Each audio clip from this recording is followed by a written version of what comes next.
Hello good morning नमस्कार शुभ बिहानी सबैमा मेरो प्यारो नमस्कार।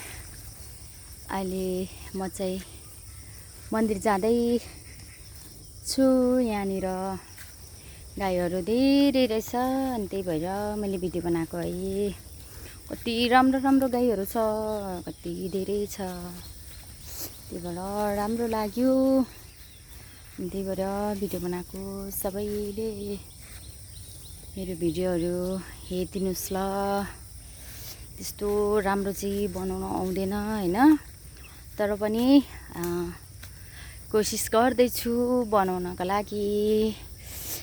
अब सबैजनाले हेरेर लाइक कमेन्ट गरिदिनु होला। थ्याङ्क यू सबैमा लाइक कमेन्ट गरिदिनु भएकोमा चाहिँ सबैलाई गरिदिनु हुन्छ भन्ने आशा। त्यही भएर सबैमा थ्याङ्क यू।